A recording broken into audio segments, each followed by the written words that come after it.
Hailing from the days of Medarot 3, it is the original Goldfish type finally making her way out of NPC purgatory as a playable model at last.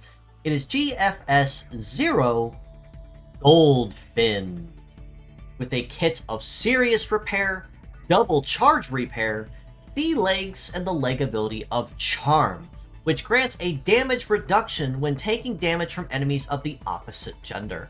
Now, as mentioned, Goldfin has been around in the game for a pretty hot minute, and we have seen her as an enemy NPC for a pretty good chunk amount of time.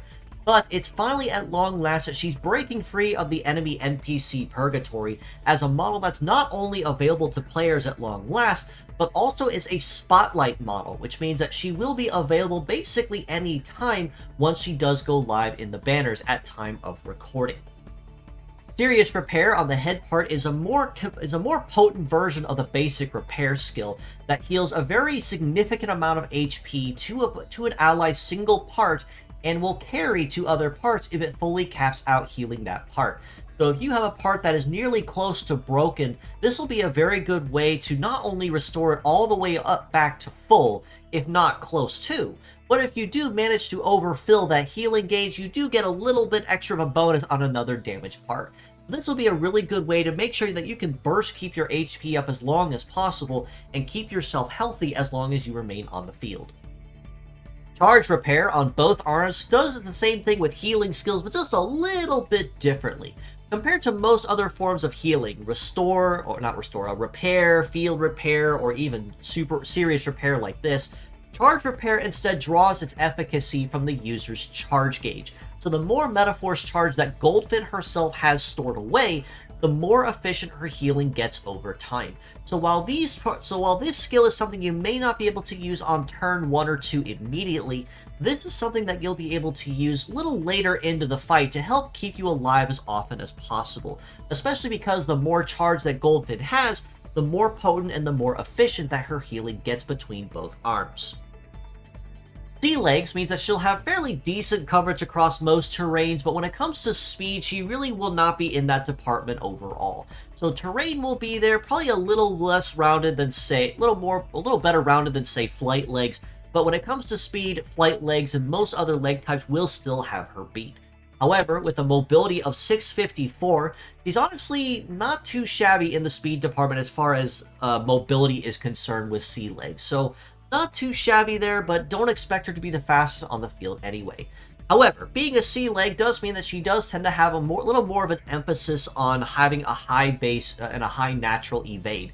And as you see there with an evade at almost 2,000 at 1970, it is going to be pretty tough to land a solid hit on this Goldfish type, because that very high evade will guarantee she can keep her damage as low as possible as long as the hit incoming is not guaranteed to hit, or if she's not in a no-dodge state. With a melee resist of 1130 and a shoot resist of almost 1200, she's honestly not too shabby in the damage reduction department either, so she can most certainly hold her own fairly well while she's on the field at any given time. And if she does end up taking damage that doesn't break anything, she can do a pretty easy job of restoring that lost HP back between two different kinds of healing skills that she has in her kit. However, in terms of armor, she is packing about 3720 for the head, about 3,000 per arm, and about 4020 for the legs as well. So armor isn't too bad, I should say. Arms are just a little squishy there and kind of expected for healers, especially one like Goldfin who's been around for a hot minute. It's going to be pretty easy to break her if you do land a solid hit, but that's under the assumption that you actually manage to do so anyway. However, that is also not including the leg ability of Charm, which will further reduce her incoming damage even more so if the incoming attack is coming from a male-type Medarot.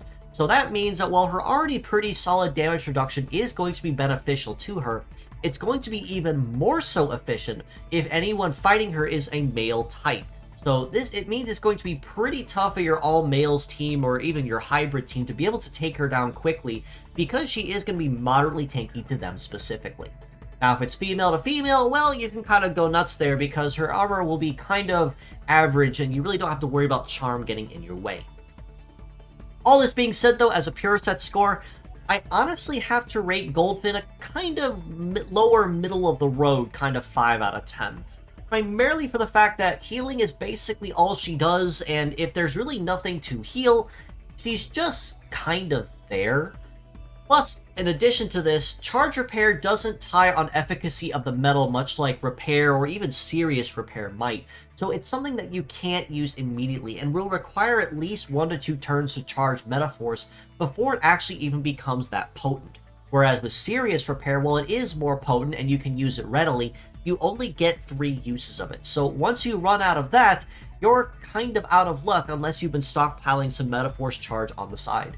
And because she is a C-based leg, just as a friendly reminder, if anyone is using anti-C in their kit in any form, whether it be a part or a drive mode skill, it does mean they can nuke her out of the water pretty easily before she has the chance to heal anything, and even more so, break something. And on the topic of breaking, Goldfin can only restore HP. She can't restore lost parts. So if you break something on Goldfin or her allies, that's basically it for her, and it really severely hinders her overall viability on the field. As mixed parts, though, I do have to rate her just a little bit higher at a 5.5 out of 10. Primarily for that, you can fix a lot of the issues that Goldfin has natively by simply switching around 1 or 2 parts to really round out her viability as a healer, such as, say, exchanging a Charge Repair for a Restore or an All Restore, or even Revive, or even Rebirth if you don't want to go with the Restoration route, and just revive fallen allies and then heal them back as long as they stay alive. You could even do that too. But it takes out a lot of the issues that hold Goldfin back by mixing up her parts. So ultimately, she's a model that you really don't want to use as a pure set, but if you were to mix the parts up across other healing type skills, or even pair her off with a leg ability such as, say, White Mage or even Fix Plus, then you could really start cooking with a very efficient healer that knows what she's doing and has a wide array of what she can do while on the field.